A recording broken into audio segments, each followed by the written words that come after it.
Klayim Perek Tes Mishnah Aleph. Ein osa mishum Klayim ela tzemer upishtim.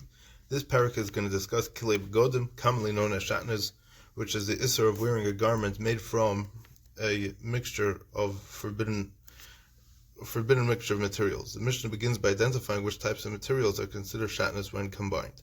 Ein osa mishum Klayim ela tzemer upishtim. No material is prohibited because of Klayim except for a combination of wool and linen. A combination of other material is not Klayim, is not shatnez. As the Torah says, you shall not wear tzemer upishtim yachtav. This is minat Torah. There are Rabbanon prohibited combinations of other materials as well, as we will learn in the next Mishnah. Wool refers to sheep's wool. It does not refer to thread made from hair of other animals, such as goats or camels, even though such hair is commonly called wool. And linen is made from the flax plant. Ve'ena mitama ben agoyim ela tzemer upishtim. Having taught that shatnez applies only to wool and linen, the Mishnah lists other halachas that apply specifically to these materials. No materials become tameh through negoim from teras except for wool and linen. Negoim is a type of tumah, and it results when certain spots appear on a person's skin, a garment, or the wall of a house. The Rambam at the end of Hilchas Tumas Negoim talks about even on kəlאים. In the context of a garment, teras occurs when a certain type of green or red spot appears on a white garment, but only if the garment is made of wool and linen. Garments made of other fabrics cannot become tameh with tzoras. Ena kehanim leishel and shamish b'beis hamikdash ela tzemer pishtim. The kehanim do not wear bigdei kahuna in the beis hamikdash any garments except for those made of wool and linen. When serving in the beis hamikdash, a kohen was mechuyev to wear a specific set of garments described in the Torah. Aksainas, which was pants. Aksainas was a shirt. Mechnasayim was pants, megvas was a hat like a turban, and the avneit is a belt. The tunic, trousers, and turban were made of linen, and the belt was made of a mixture of wool and linen. Although the belt was shatnez and may not be worn by an ordinary person, the Torah permits, and indeed specifically commands, the kohanim to wear it while serving in the Beis HaMikdash. The Mishnah refers to a kohen hedyot who wore only these four begadim mentioned. The kohen gadol also wore an additional 4 garments, some of which contained other types of thread.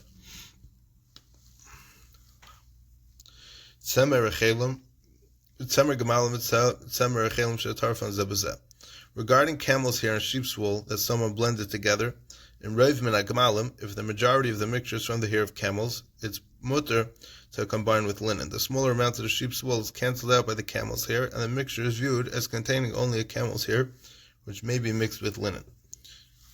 This is an application of the halacha of bittul b'roiv, which states that when 2 substances are mixed, the majority substance cancels out the minority one. Thus, a smaller amount of wool is cancelled out by the larger amount of camel's hair, and mixture is considered to contain only camel's hair. Accordingly, it may be combined with linen. However, if the majority of the mixture is from the wool of sheep, it's forbidden to combine with linen. That is, if it's combined with linen, the mixture may not be worn, as we have learned in the beginning of the previous parak, that there's no issur on making shatnez. It's only usher to wear it or to cover oneself up with it. Likewise, if the mixture consists of half camel's hair and half sheep's wool, it's forbidden to combine with linen. In these cases, the camel's hair is not the majority and thus cannot cancel out the sheep's sheep's wool. Accordingly, the mixture may not be combined with linen. And the same law applies to linen and hemp that someone blended together. It's a plant derived from material similar to linen. If hemp kanbais is the majority, the mixture may be combined with wool because the linen is cancelled out by the kanbais, and the mixture is viewed as containing only kanbais. However, if the kanbais is no more than half of the mixture, the taruvis, is considered to contain linen, and thus may not be combined with wool. Mishnah Beis. Hashiroyim v'hakaloch ein behem mishum klayim. Having taught that the Torah asks wearing a mixture of wool and linen, the Mishnah teaches that the Rabbanon asks certain other combinations that resemble wool and linen. Silk and kalach, a material that resembles wool, is a substance that's found near the sea. It has a golden color and it's very soft like wool, are not subject to the Isser HaTorah of Klayim. However, they are forbidden with the Rabbanon because they give the appearance of wrongdoing. Since silk looks like linen, it may not be combined with wool because the mixture will resemble shatnez.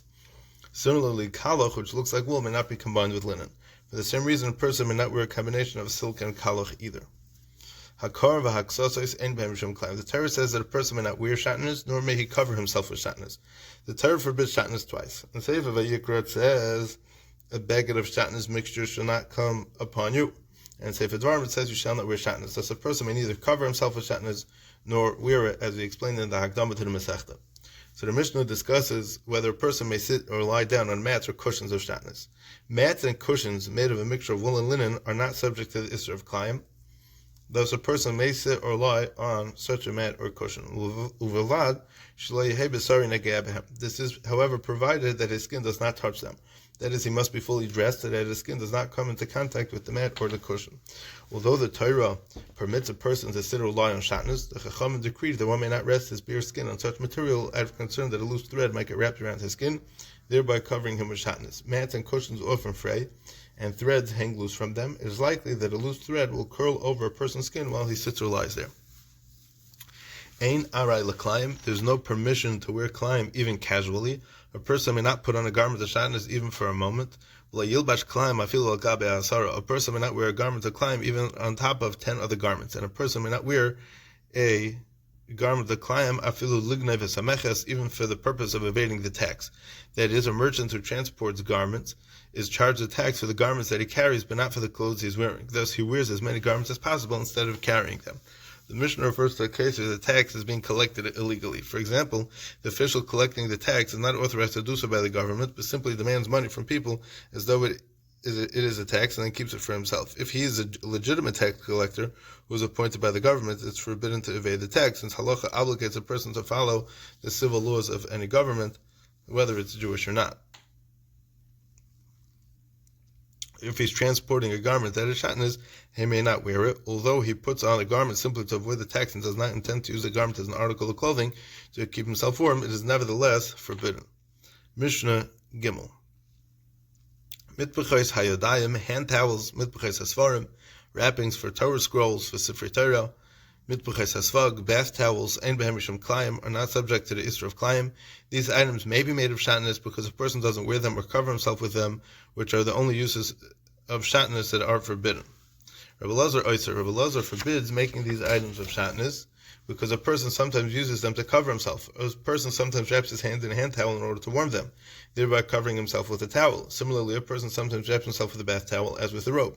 As for the cover of a Sefer Torah, a person who is reading from a Sefer Torah sometimes lays the cover on his lap, sometimes warming himself with it. In those days, we're talking about that they used the Sefer Torah to learn with. So they were busy, as soon as, at the end of the day when they were finished learning with it, they would put it away. So it's actually interesting because the Rav doesn't learn like this. The Rav learns that mitbechais hasaparim. I'm sorry, a mistake. Yeah, no, we're talking about svarim and not saparim. Saparim is next. Okay. Rabbi Elazar forbids making these items of shatnez because a person sometimes uses them to cover himself, in which case the prohibition of shatnez applies. To prevent these items from being used in a forbidden manner, Rabbi Elazar rules that a person may not use them at all, not even to dry himself or to cover a Sefer Torah if they're made of shatnez. Mitbechais hasaparim asuros mishum klayim. Barbers' aprons made of wool and linen are forbidden because of the Isser of Klayim. There was an apron with an opening for a person's head. It was worn as a poncho by a person having his hair cut to prevent hair from falling on his clothes. Since it is worn in the same manner as a garment, it's forbidden as shatnez, even though its purpose is only to protect the clothes, unlike an ordinary garment which protects or warms the body. Although the apron is worn only to protect a person's clothes from getting dirty, and not to protect his body, is nevertheless considered a garment and thus forbidden to wear. Mishnah Dalet. Tachriche hames, shrouds for the dead, umardat shal chamor, and the saddle for a donkey, ein behem mishum klayim, are not subject to the Isra of Klayim. Tachriche may be made from shatnez because a dead person is not mechuyev to keep mitzvahs. Right? The mesim chavshim in mitzvahs, so they're not. Once a person dies, he's potter from mitzvahs, so it's fine. A saddle may be made from shatnez because a person doesn't wear it but simply sits on it, and it's permitted to sit on shatnez. Although we learned that a person may not sit directly on a mat or a cushion. Last, a loose thread wrapped around the skin. This is not a concern with the saddle, which is made of harder material and is unlikely to fray.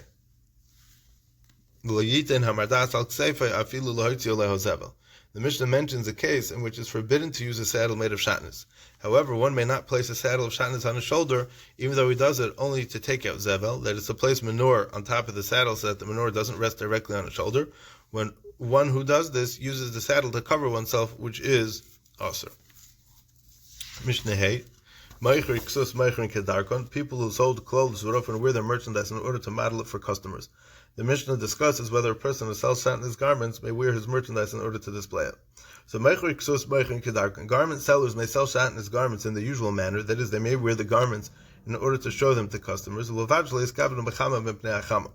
long as when they wear them in the summer, they don't intend for the garments to protect them from the sun. And in the winter, they don't intend for the garments to protect them from the cold. Literally means the rains. The Mishnah refers to cold weather as the rains because in Eretz Yisrael, winter is the rain season. This is because the prohibition to wear shatnez applies only where a person wears the garment as an article of clothing. Here he merely intends to measure and show its size. However, he may not intend for the garment to protect him from the weather, because when doing so, he's using an article of clothing which is forbidden. However, if he does not intend for the benefit of its protection, he is permitted to wear the garment, even if it does in fact protect him from the elements. In Mishnah Beis, we learned that a person may not wear shatnez in order to evade taxes, even though he has no intention of deriving physical benefit from the garment. Here, our Mishnah teaches that a merchant may wear shatnez as long as he does not intend to derive physical benefit from it. These two contradictory rulings reflect two different opinions among the Tanam on the topic of davar she'eino miskavin, an unintentional act. It's machlekes Tanam whether a person may perform a permitted action if he might unintentionally commit an aveira while doing so. For example, he wears a garment to model it for customers, which is permitted, but while he does this, he may unintentionally derive physical benefit from shatnez, which is asur. Reb Shimon holds that davar she'eino miskavin is mutter. Our Mishnah follows Reb Shimon and rules that a merchant is mutter to model shatnez. Reb Yehuda is chaylik, and he maintains that an unintentional act is asur. Mishnah Beis follows the opinion of Reb Yehuda and thus rules that a person may not wear shatnez to evade taxes because he's wearing the garment as an article of clothing, even though he does not intend to do so. Mahatznuin, mafshilin b'makol, but the garment sellers who are scrupulous to avoid sin hang the shatnez garments on a stick to display them rather than wearing the garments. In this way, they avoid any possibility of violating the isra of shatnez.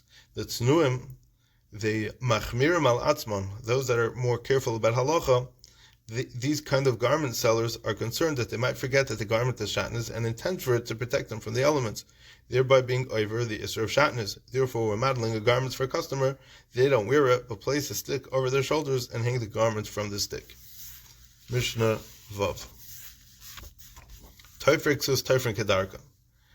A similar case concerning the isra of covering oneself with shatnez. Tailors may sew garments of shatnez in their normal manner, that is, they may drape the garments over their laps or knees while working. As long as in the summer they don't intend for the garments to protect them from the sun, and in the winter they don't intend for the garments to protect them from the cold. The isra on covering oneself with shatnez applies only when the garment provides some form of physical benefit, for example, warmth or protection. As long as the tailor has no intention of deriving any physical benefit from the garment he is sewing, he may lay it on his knees. Even though the garment might in fact protect the tailor from the elements, it is nevertheless permitted since he does not intend to use it in that way. The Mishnah, like the previous one, follows the opinion of Reb Shimon that a davar she'eino miskavin is mutter. V'hatznuin toifrin ba'aretz. However, the tailors who are tznuin, they're machmirim al atzmon, they're more stringent and scrupulous to avoid an aveira. They sew shatnez garments on the ground and do not rest the garments on their body to avoid any possibility of violating the isser of shatnez. Mishnah Zayin. Habarsin v'habardasin. If a person buys a garment that might contain shatnez, he may not wear it until he ensures that it has no shatnez. He gets it checked. The Mishnah discusses certain items that must be checked before you wear it.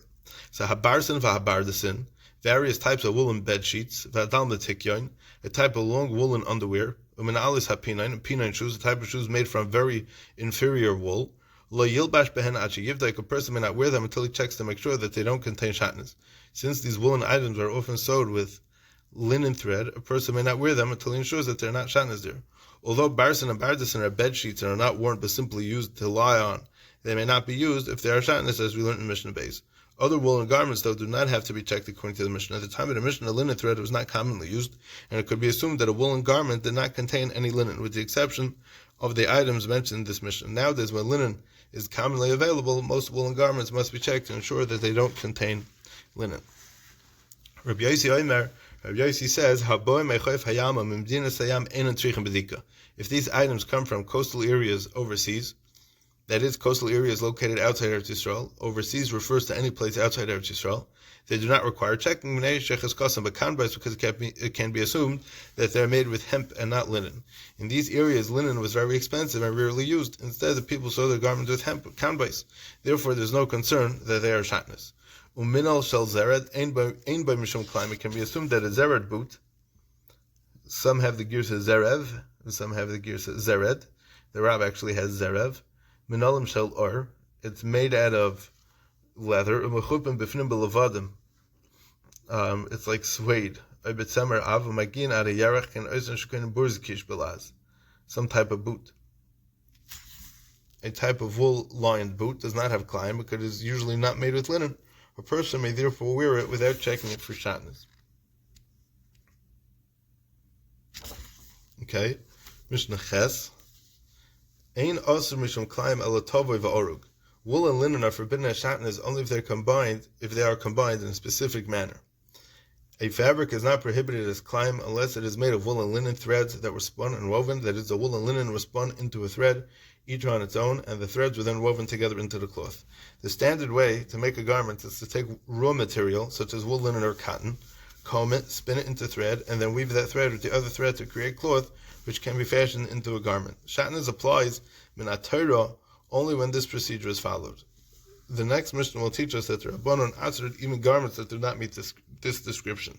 If the wool and linen are sewed together with a firm stitch, it's shatnez just as if they are woven. However, if wool and linen were not spun into thread, but woven together in their unfinished states, the combination is not shatnez. Likewise, if wool and linen were each spun into thread, but were simply then pressed together and not woven, the result is not shatnez. Shenemar lesilba shatnez, only wool and linen that are spun and then woven are shatnez, as the pasuk says, you shall not wear shatnez. The word shatnez is davar shehu shua tovoy v'nuz. The word shatnez refers to something that is shua, smoothed, tovoy, spun, and noise, woven. The word shatnez can be read as a contraction of shua, tovoy, v'nuz. This teaches that both spinning and weaving, as well as smoothing, are necessary to make a garment shatnez. When fibers of wool or linen are raw, they are tangled together. Before spinning them into thread, they must be smoothed, usually by combing. Although the Mishnah did not mention this earlier, it now adds that only thread made from smooth wool creates shatnez. If uncombed wool and linen are spun into thread or woven together, the resulted fabric is not shatnez. Rav Shimon ben Elazar says, a person who wears shatnez is nalois umelizhu as aviv shabashamayim, turns away from the correct path and causes his Father in heaven to turn away from him. This is alluded to by the final syllable of the word shatnez, neis, which is similar to the word nalois, to turn away, and meliz, to cause others to turn away. By wearing shatnez, a person shows that he's turning away from Hashem and rebelling against Him. This is demonstrated by shatnez more than other averos, because unlike other averos, shatnez is not usually motivated by physical desire. For a person doesn't generally derive more pleasure from a shatnez garment than from a non-shatnez garment. Rather, he wears shatnez simply because he disregards the mitzvahs Hashem. So in response, Hashem turns away from the person and doesn't show Rachmanus on him when the person will need it. Mishnah Tes. Levodim asurim. Felt made of wool and linen fibers are forbidden because they are smoothed. Having described the conditions necessary for cloth to be shatnez, the Mishnah discusses various garments that do not meet these conditions, but are nevertheless forbidden as shatnez midrabanan. It first discusses felt, which is made by pressing together raw fibers. Although cloth is shatnez by Torah law only if it's smooth, spun, and woven, as we learned in the previous Mishnah, the Rabbanon answered a mixture of wool and linen that was processed in any one of these three ways. Felt is not spun or woven, but is smoothed. Felt is formed by beating raw fibers together to smooth the fibers and press them into a small piece of cloth, and is thus midrabanan osir as shatnez. Piv shel tzemer b'shel pishton osir. If a border of wool is attached to a garment of linen, it is shatnez, and it's forbidden to be worn m'neishem cheshon ka'arig, because the border surrounds and strengthens the weave. Since the woolen border is not woven together with the linen, it does not fulfill the requirement to be shatnez by minat Torah. However, since the wool surrounds the linen weave and prevents it from unraveling, it's considered part of the linen and is also midrabanan.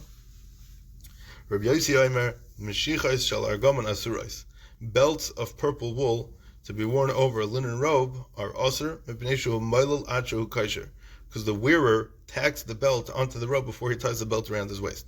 When a person would wear such a belt over his robe, he would attach the belt to the robe with loose stitches so that it shouldn't fall off. Since the belt is attached to the robe and belt together are considered shatnez, even though they are separate garments. The final case in the Mishnah concerns a belt that consists of a strip of wool and a strip of linen separated by a strip of leather. In order to close the belt, the two ends, the wool and the linen, are tied together. So a person may not tie a strip of wool to a strip of linen, lachgar boyas masnov, in order to wrap it around his waist, afal pisha haratua be'emtza, even though a leather strap is in the middle, separating the wool and the linen. Even though the wool and the linen are not woven together, the belt is closed by tying them to each other, and such a connection of wool and linen is forbidden, because wool and linen knotted together are forbidden as shatnez, even though they are not woven together. If they're kosher, if they're tied, it's also an isser. Mishnah Yud, oisais hagarden of oisais hakovsin, labels of weavers and labels of launderers, that is, identifying labels that weavers and launderers sew to their garments in their care. Weavers and launderers would embroider the owner's names into garments brought to them for repairs and cleaning, so that they wouldn't get mixed up. Asuros mishum klayim are forbidden as klayim. That is, if the garment is wool and linen thread is used for the label, or vice versa, the garment as shatnez may not be worn. Hatoikev tkifa achas. We learned in Mishnah Ches that wool that is woven together with linen is shatnez. In addition, a woolen cloth that is sewn to a linen cloth is shatnez, provided that it was sewed in a manner that the Torah considers attached. The Mishnah describes this kind of stitch that forms an attachment and explains a number of halachas for which this halacha is going to be relevant. The first describes a kind of stitch that does not create an attachment. If a person stitches two pieces of cloth together with a single pass of the needle, a full stitch usually is made through two movements of a threaded needle. A person inserts the needle through the fabric and then back out again. Each of these movements is a single pass of the needle. In the Mishnah's case here, though, two pieces of fabric were attached with only one pass. And it's not considered an attachment regarding Hilchos Toma V'Tara. When two articles are attached, if one becomes Tameh, the other is automatically Tameh as well. Two cloths stitched with a single pass of the needle are not considered attached, and thus if one cloth becomes Tameh, the other one is not Tameh. They are not considered attached because such a stitch will not hold for very long. Similarly, if a piece of wool is stitched to a piece of linen with a single pass of the needle, the combination is not subject to the issur of klayim because such a stitch is not considered an attachment. Likewise, one who undoes such a stitch on Shabbos is pater. That is, he wasn't over on the issur of matir of undoing a stitch on Shabbos. The malach of Kereya forbids, among other things, undoing on Shabbos a stitch holding together two pieces of cloth. However, a stitch made with only a single pass of a needle doesn't truly connect the fabrics, and thus undoing it is not a transgression of this malach. Also, shnei rasheha l'tzad echad. However, if a person brought the threads two ends to the same side, that is, he passed the needle through the fabrics twice, in and then out again, with the result that both ends of the thread are now on the same side, this is a stitch that will last, and thus the two cloths are considered connected. The Rav adds that in addition to passing the thread twice, the two ends of the thread must be tied together, otherwise the stitch will not hold. As you know from common place in the Gemara, that the derech was that at the end of the beggar they would tie the threads together that they shouldn't come loose. So chibur is considered an attachment regarding hilchos toma. Accordingly, if one cloth becomes tameh, the other one is tameh. V'yesh ba mishum klayim. Similarly, if he attached wool and linen in such a manner, the combination is subject to the halach as a klayim, because such a stitch attaches the two fabrics. Likewise, one who undoes such a stitch on Shabbos is chayav for being over the isser of undoing a stitch. Since the two fabrics are considered attached, a person who tears them apart on Shabbos is going to be over on Kereya. But again, we know in Hilchos Shabbos that it's only Kereya Almanas Litvar is chayiv. Although the Mishnah discusses only undoing a stitch on Shabbos, the same halacha applies to making the stitch in the first place. If a person is teifer a stitch with a single pass of the thread, he's not liable for the malacha of sewing, of teifer. But if he makes two passes of the thread, he is going to be chayiv. Rabbi Yehuda Omer Ad Sheyeshalish, the Mishnah now mentions another Tana that holds that even a stitch made with two passes of the thread does not create an attachment. Rabbi Yehuda says the two fabrics are not joined ad sheyeshalish until one triples the stitch. That is, he passes the thread through them 3 times. That is, after making 2 stitches with an in and out movement, a person reinserts the needle and makes a third pass through the cloths, another in movement. So Rabbi Yehuda holds that only in this will the stitch hold, meaning that he has to go in, out, and in. Hasak v'hakupa mitzdarfen l'klayim. A sack and a box combined for klayim. That is, if a piece of wool is attached to a sack and a piece of linen is attached to a box, and the wool and the linen are then sewn together with 2 stitches, the resulting combination of wool and linen is considered shatnez. Although the wool and linen are attached to separate utensils, they can still become shatnez if they are joined to each other. Accordingly, a person may not use his sack or box in a way that covers him, because if part of an article is shatnez, the entire article may not be worn or used to cover a person. Ad kan, Perak Tes, and Hadr Lo, Masechta Klayim.